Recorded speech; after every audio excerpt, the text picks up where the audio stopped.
The best chats are always the unscripted ones.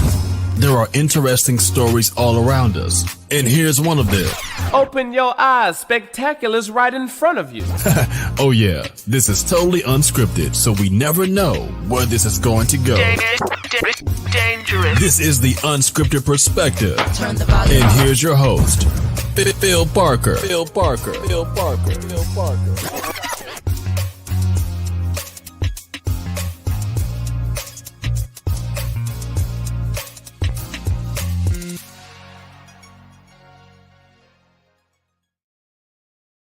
Well, hello. It is another unscripted perspective and a very special one at that. I've been gone for a few weeks, started a new job and done a few other things going on. But this is a very special event.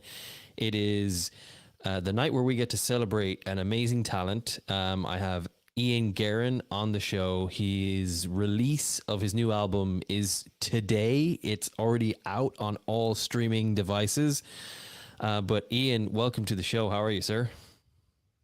I'm doing excellent, and I'm so happy to be here. Thank you for having me. It is my ultimate pleasure to have you on the show, sir. It's such an honor to have great talent, but we've been chatting all day. We've been listening to your music. I mean, I've been listening to your music. I don't know if you've been listening to your music or not, but it's just sensational stuff. I've listened to the album. I've previewed the album because you sent me all the stuff, and I've been listening to your album all day. I'm just super pumped. We're going to talk about your past, your present, and I guess your future as well. And let's kick this off. So, Ian, you're kind of you're very eclectic. You've got a great personality. You've got this amazing talent. You've had #1 hits in the UK. Your music is featured in movie soundtrack. But where did it all begin for you? What really started the itch to become an artist that basically sends your music across the world? Well, my parents say that I was humming the national anthem since I was 6 months old. That's what they say, and they claim to have a video, which I've never seen. I've never seen that video, but they claim to have it. And I really wasn't I wasn't into music as a passion for the first 5 years of my life. But I did notice that I was very creative. I had imaginary friends and imaginary scenarios, and I like to imagine myself as different kinds of things. I wanted to be a dog when I was little, and this is something that I've never ever before said. I usually take the story from way ahead of that, but I wanted to comment on that. I wanted to be a dog, and I barked just as one because I think I had really good hearing. But um, I started listening to music when my sister started bringing records, and she brought mainly pop records that she liked, like Aqua and the Spice Girls and Britney Spears, and I believe it was Ashley Simpson. She had a record from her too, and then I started listening to that music, and I started liking the sound and the happy, upbeat vibe of it. But it was till I turned 9 when I was at my aunt's house that she had a karaoke machine, and we were just getting ready to karaoke, and I started and I sang a song, and she said, "You can really sing. You're really good. You should try maybe recording." And I was 9 years old, so I was like, "Yeah, sure. Like I'll go to recording." I didn't even know the studios existed. And then she said, "Okay, I'll do this." And 2 months later, she called me and she said, "I have a surprise for you. Ready, 10 tracks." And I had this little CD karaoke CDs that I used to play with in my house, and I got 10 of those tracks ready, and she took me to a recording studio, and I think that's where it all began for me, just because once I remember coming in, and there was like this big house with this big rooms where they had the drum studio, and then they had everything separate. And then when I came into the control room where the booth was, with a big crystal mirror. I still like to record that way, by the way, because I know that many people just have those like circular kinds of things that go over the mic now. But I still like to record in a booth. And the first time I saw it, I was like, wow! And it was all like dim lighted, and it was candle scented. It was really really nice. So I really felt at ease, and so the engineer back then, he told me like, well, go inside and look around and explore. And then we got to work, and to be a birthday present, it was a lot of work. We got there like at 10 in the morning, and then we got out of there like at 10 at night, and so we worked like for like 12 hours. I remember being really really exhausted, but after that night, after that day, I just couldn't let it go. I wanted to get more karaoke CDs. I got my own karaoke machine, and my mom got me mic stands and mics and all of that. And I brought my friends over, and I would line them up, and I would make them sing track to the karaoke songs that I had, and we would line them up because I remember my sister used. I'm going off right now, but my sister used to have the Spice Girls videos. So I used to see how they lined up the mic stands, and I really enjoyed that. so I used to line my friends up that way, and I did have my first demo, and I really just enjoyed it, and I don't ever remember being like afraid or ashamed to show people my demo. Like I was really proud of it. I was like, "Ain't that great?" And so I could never let it go. And I did try a few years later when I was about to graduate from high school. I was so in love, and I wanted to like go to college so that I could marry this chick. Oh my god. Can't believe I'm telling you this, but I wanted to do that.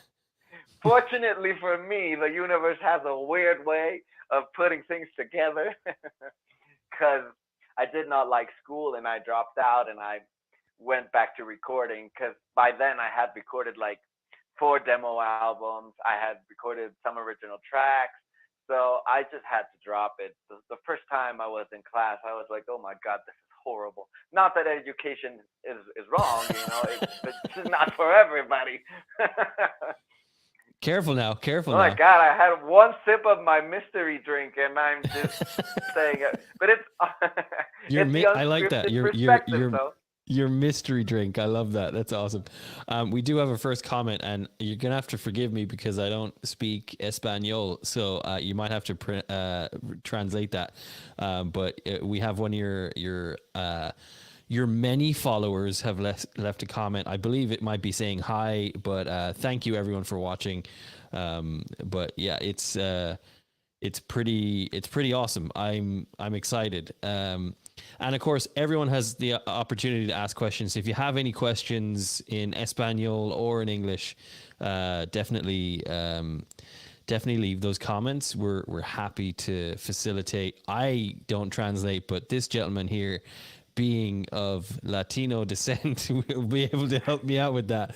I feel like we need. I just read the comment. It's someone saying that he likes me very much. I have a lot of people who like my music, but also like me. So that's awesome. That's awesome. Well, who wouldn't? And then another amazing follower. Thank you so much, Rashad. That's really nice for us. Tuning in and everything is a big thing for us. What I want to ask you as well. So you're learning. You're doing all this stuff early days. Karaoke is a passion of mine as well, actually. I love karaoke. I'm a bit of I actually hosted karaoke, believe it or not. That's where it all began for me. But you had quick success would be a good way of describing it in the sense that, you read your bios and everything. It didn't seem, and correct me if I'm wrong, it didn't seem like you had a lot of acclaim locally, but you found great success in the UK. How did that come about? Well, it was kind of weird because when I never thought that I never thought about writing my songs in Spanish because when I started, as I said before, all my references were the Spice Girls, Aqua, and my dad is a crazy rock fan, so he used to. Sorry, got this thing on. Great. Yeah. Okay. My dad is a crazy rock fan, and he likes Van Morrison, and he likes the Rolling Stones, and he likes the Who, and he likes the Strokes, Oh, and wow. Yeah, there you go. he just recently admitted to liking the Monkees as well, but he's not supposed to. I'm not supposed to be saying that. And so I had all these influences, but I didn't have a lot of influences of my music in Spanish. Later on, I did record songs in Spanish for the demos from people that I admire a lot that are from Mexico. And but when it came to writing, I just found it so much easier to write in English and express my feelings. So I just went ahead with that. And I think that when you're young, and if someone is, pursuing a dream and watching, this is for them. Like when you're young, you don't seem to measure what might go wrong. You just go ahead and do it, and you're not just thinking to yourself like, oh, I shouldn't do this, I shouldn't do that because it's not going to be successful, or I should play this I should play the safe. You don't think that way. So Right. I didn't, and I just went ahead and wrote the songs and put them out, and then I started trying to promote them, and I started going to radio stations, and I started investigating when you were supposed to send the unrequested material in, and I got all no's, and they all said to me, the reason why we're saying no is because you're a local artist singing in another language. Now everybody's doing it. Everybody, Mm. absolutely everybody I know locally has a song or two in English or is making an English project. But back then, you had to do music in Spanish, so they didn't like me. I think I had one or two interviews with my first album, and Wow. that was it. No one wanted to hear it because it was in Spanish, and I always got that question like, why are you singing in English? You should sing in Spanish. And to me, it was like my only nature. I was gonna say my first nature, but no, it was my only nature to do that because I had only heard music in English, and I have a really great sense of hearing, so I could imitate all the voices. Like at 10 years old, I could do every single Spice Girls voice.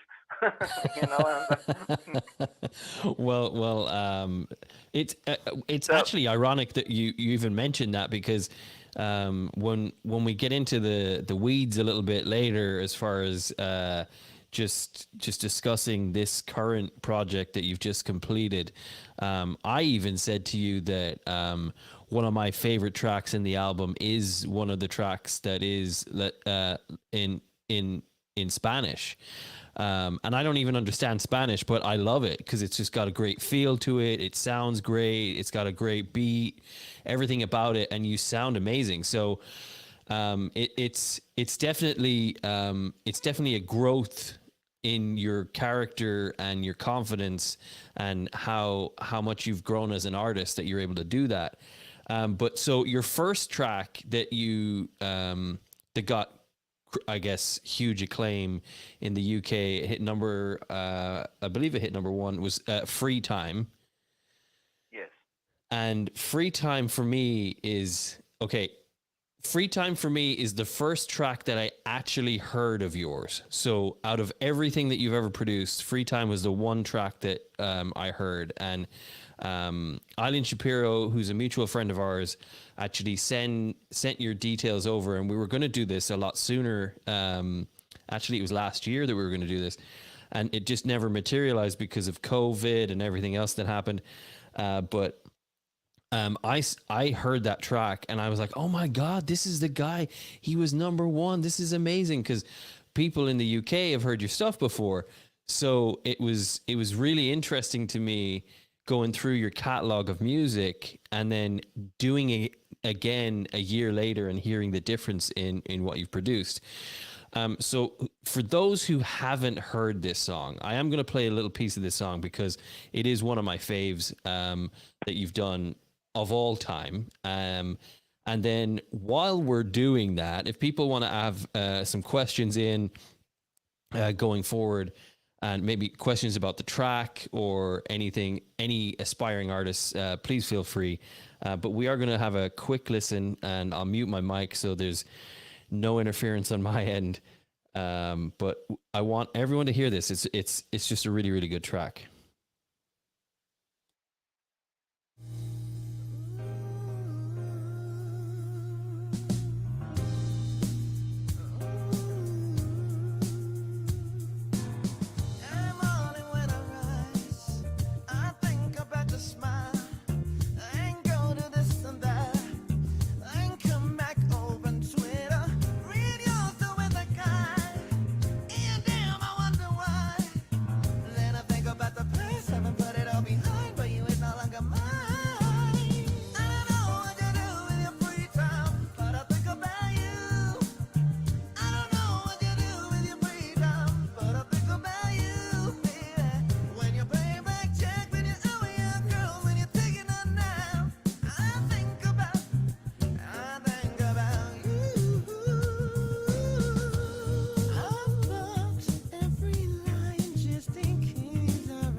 So for me, it is just made for number one. It is made for chart music. It has such a great feel to it, a great vibe. I mean, tell me a little bit about that song, because it really was the one that was a home run for you. I mean, anyone everywhere, you ask about Ian Guerin, and you Google Ian Guerin, and that is a top song right there. Yeah, and it's a song that keeps on giving. It's the song that's always on radio. The song that I get messaged about all the time. Like ever since it was released, people just they're messaging me constantly about it and saying how great they feel when they hear it and how they think that everything's gonna be okay when they hear it. People have invited me like to their homes, like they send me pictures of their dinner tables saying, "We're listening to your song on the radio right now. You're welcome here. That's your chair right there in the picture." So it's given me the most beautiful experiences I've ever had, and that really came about. And first of all, thank you for saying that it's really cut for number one. Because when I first wrote it, I really thought that it had the potential to go to number one on the Hot 100. I really did think that. Again, as I was saying a moment ago, when you're young and when you're starting up in this industry, you just think that you can do anything. And I wanted to say that beforehand. You never should lose that. You can do anything. So I this new record I did under that principle, but we'll get to that.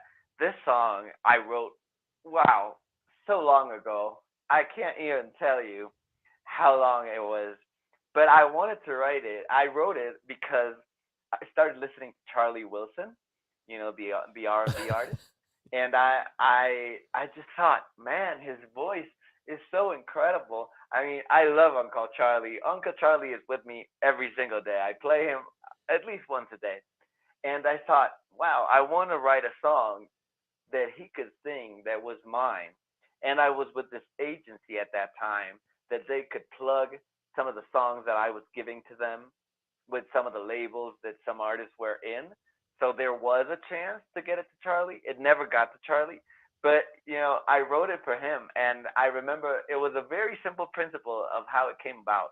I was in the hallway of my other home, and I was just humming stuff, and I remembered this girl, and I said like, "Oh, I don't know, whatever." I don't know what she's doing with her free time, but I know I'm thinking about her. And then I went, whoa, wait, There you go. wait That's a a moment. lyric. Yeah. Yeah. And then I started like trying to put it together. And a few minutes after, I just said like, I don't know what to do with your free time. Let us think about you. you know, I love it.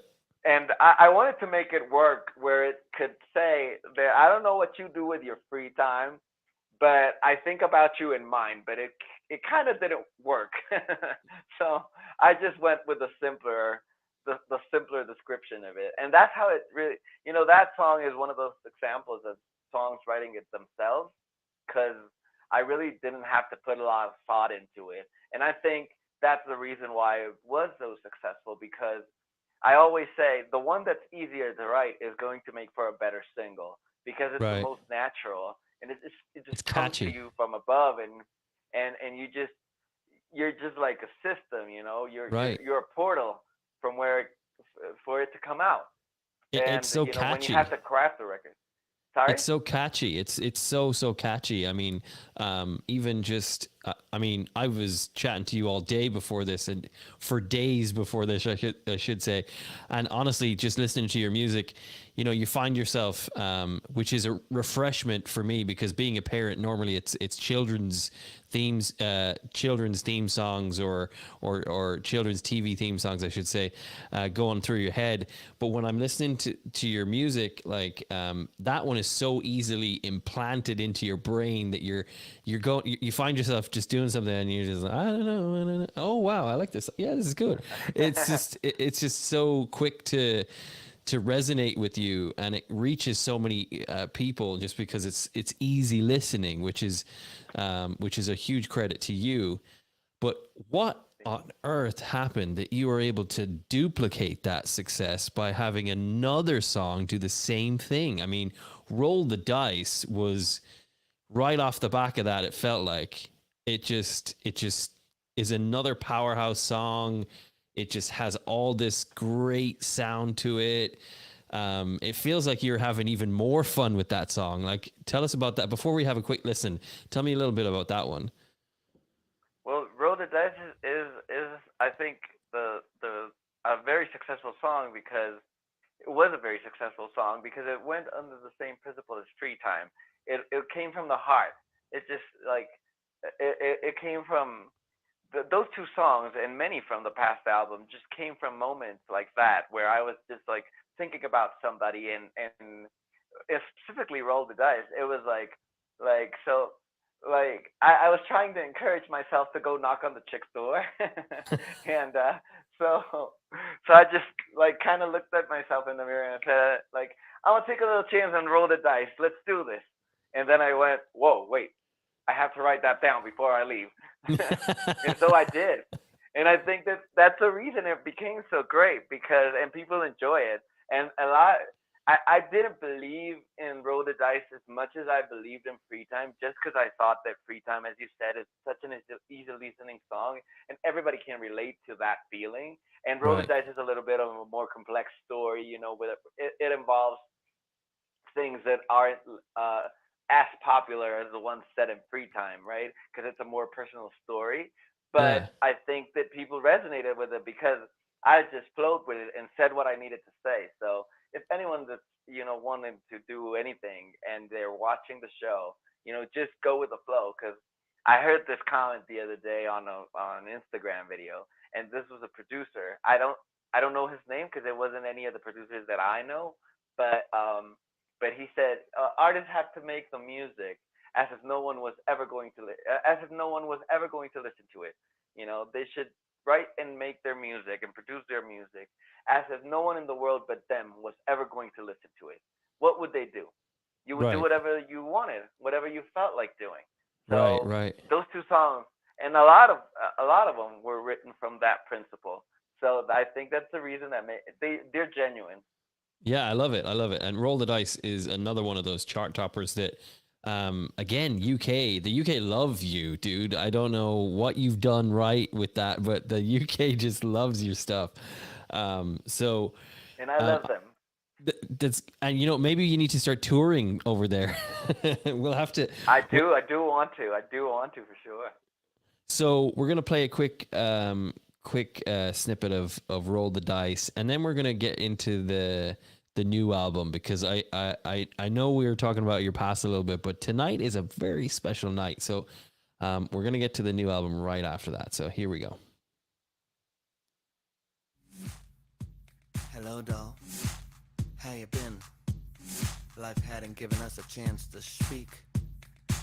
So right now, I'ma tell you a story. Sort of behind the scenes of you and me. The things that happened while you weren't here. Cause it's been a long time since you left. But I never got over it. I always thought we'd have another chapter. I promise not to mess up this time around. Let me pick it up when we left it. I believe it was on my birthday of 2013. Remember that girl I dated, or whatever that was that faded. Her sister was 10 times better than she. 100 days have since gone by, and you since but not my love. I still miss the way you used to say goodnight, and how everything you said and did had style, and the way you taught me the quality charm. Can't be spending houses cause of restaurants, long as you always the one you like. So I'ma take a little jam on the dice. I'ma take a little jam on the dice. Now that you've blown me on, lift my breath. I'ma make my move, show you what you want. You know we ain't so grown up. I'm grown up. Now it's your turn to know them. We're doing what you know. The universe is calling. Roll them. Just come on and roll them, roll them. Just come on and roll them, roll them. Just come on and roll them, roll them. Just come on and roll them. I mean, I'm a fan, so I'm geeking out over here because I'm meeting the coolest dude that's been making music for a long time and not getting enough attention. So I'm listening to this song, and the person that's written it, produced it, performed it, that sings it is literally on camera with me. It's incredible. It's surreal. I love the track. It's just fantastic. But again, I'm sitting here it's hard not to bop along to it. And again, just for everyone, whoever, all the people watching, we're open to questions. If you've got questions about particular songs, where he's getting ideas, if there's things that I'm not asking that you want to hear, definitely put it in the comments. We're open for suggestion. Or if you want to hear something else by him, if you want to say your favorite track, definitely let us know. But yeah, I mean, it's just incredible, the beat to it. Like, I'm just going, yes, all right, I'm ready to get up and dance to that. You know, I thought the same thing. I hadn't heard Roll the Dice in a while, and once it started, I was like, wow, this is such a cool beat, and it really bangs. Like, that kick really bangs. And I also thought to myself one thing, like, I know why it was successful, because that story is so true, just exactly how it's told. It's like a love letter, and it's everything in there is real. The girl did say those words. I did feel those things.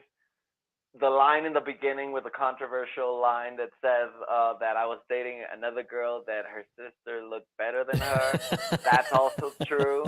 And I remember my sister suggesting that I should pull that line when I showed her the demo. She told me, you should pull that line and just make it friendlier. You don't want to be fighting any controversy. And I was like, okay, yeah, you're right.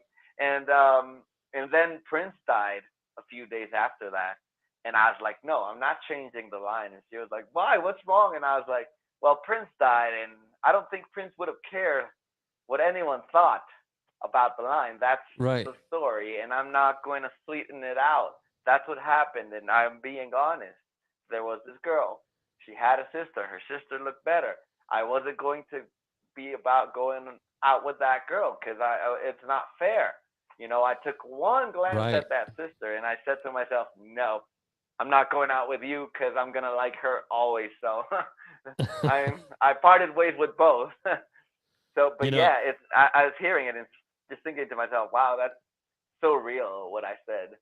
It's funny you mentioned that, because while I was listening to that, and I've been listening to all your stuff for the last week or so since we booked this, And I kept, every time I hear that song, I hear the influences of Prince and Michael Jackson, because it has that kind of tone. It's got that beat. You have the voice for it, so it's incredible to hear that, because, and potentially why it's so popular, because when it came out, it was, we were still lucky enough to have him around, and you were doing these amazing things, but the beat was just so good.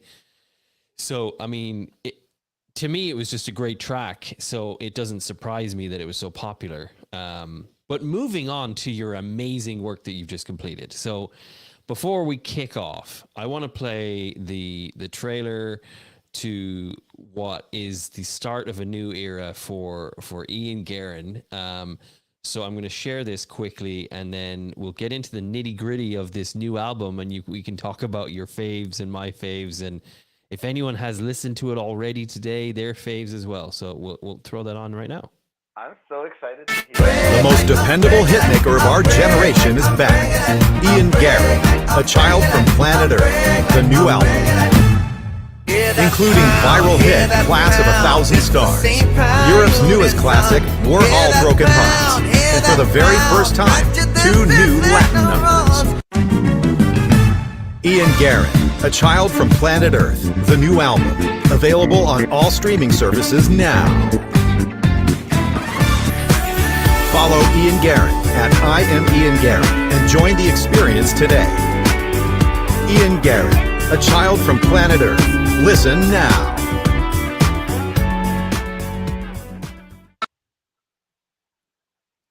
Well, there you have it, everyone. It's an exclusive. It released today.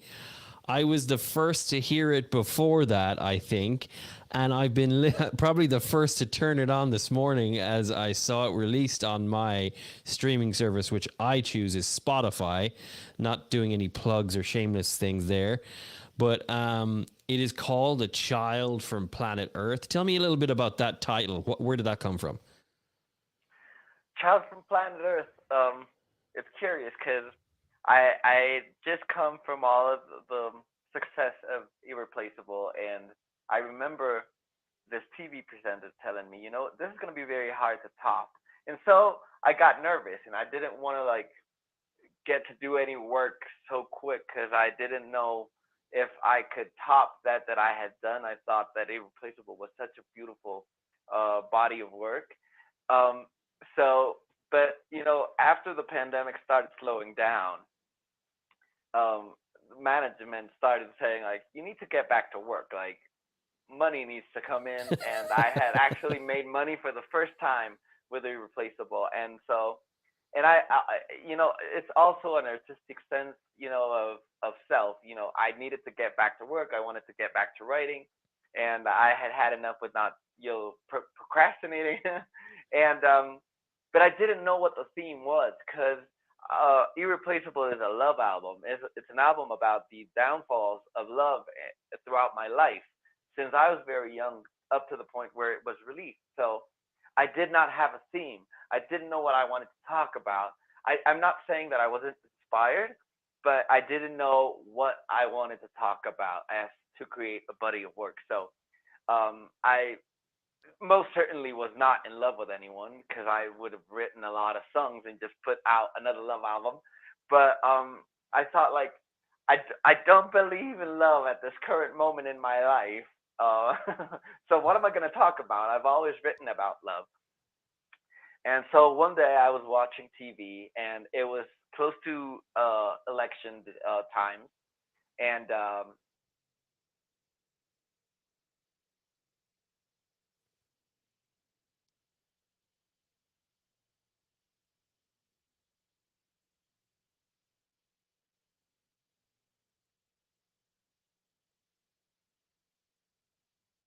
Ian, you still with me, buddy?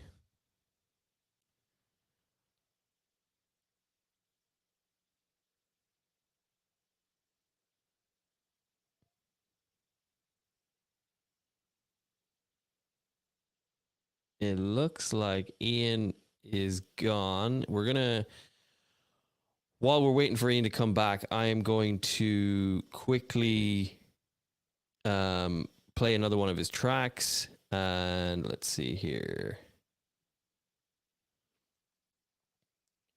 Let's play his title track and hope that Ian can get back into the show. 1 second now.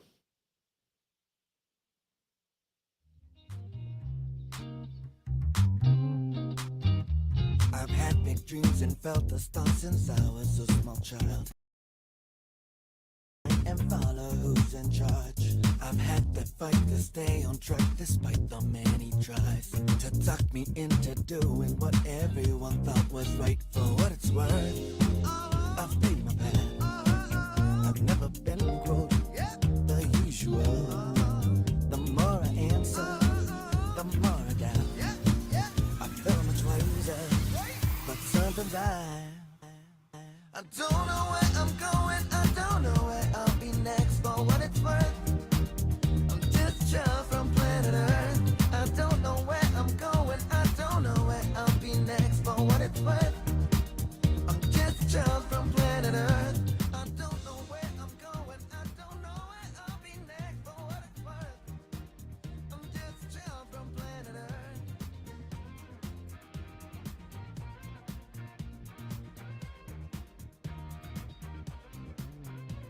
And everybody likes that song I wrote, but sometimes I feel I'm not good enough.